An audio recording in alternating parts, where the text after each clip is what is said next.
Pretty much same as Stravinsky was interested about ballet music, because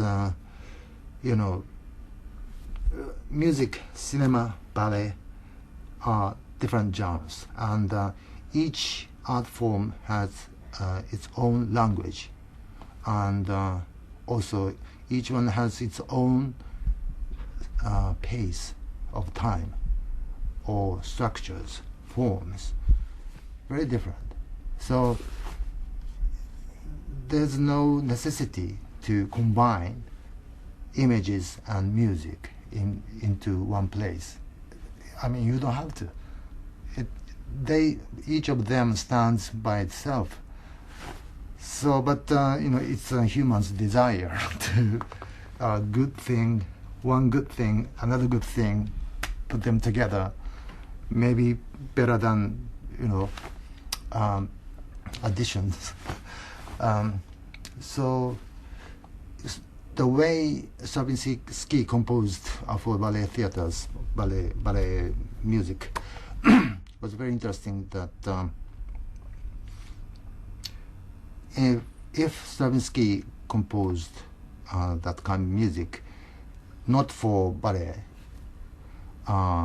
he was trapped by the music grammar, like a 2 plus 2, 4 equal 4, 4 plus 4, very kind of a mathematical and symmetrical. But what he did is very not mathematical. Some patterns last in 17 bars measures, and then the other one came into in 3 bars, because they have a script of ballet, and also they have its own time of ballerinas to move from a certain point to that point, or to the side stage or something. It's all practical reasons for him to compose such a not irrational, but not the mathematical ways of compositions. So the film music is also that. The sound point, the music should be 1.7 seconds. This one should be 10 seconds with 10 seconds and 17 frames. But next, and also the film directors easily cut some frames. Okay, I don't like this cut. But, oh no, because time is everything for music. Music is based on time. So cut just one frame will destroy the whole structure of music. So we have to rewrite the music, and they don't understand that.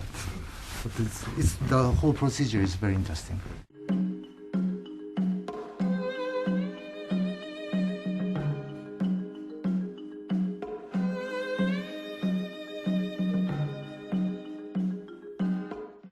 You work 3 times with Bertolucci? Yeah, 3 times. 3 times. 3 times, twice with De Palma, twice with Oshima. Film music is a question of fidelity for you? I don't know.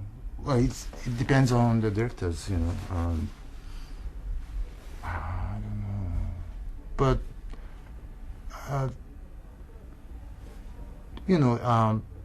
usually the relationship between the composer and the director would get a little better if they work together many times.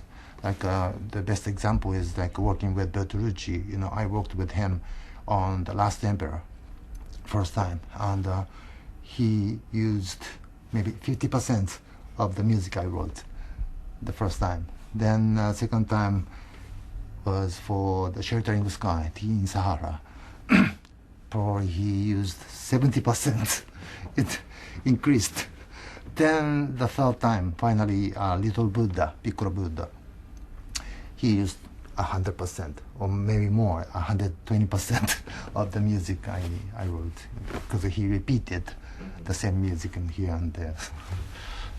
Yeah, so it would get better and better and better. Obviously, each director is different from others. Some directors are very knowledgeable about music, like Ryuichi, for example. He has such a diverse knowledge about music, like not only operas, but ethnic, rock, pop, even hip hop. His knowledge is diverse. Some directors are not very musical. That's the problem. Some directors believe they know music.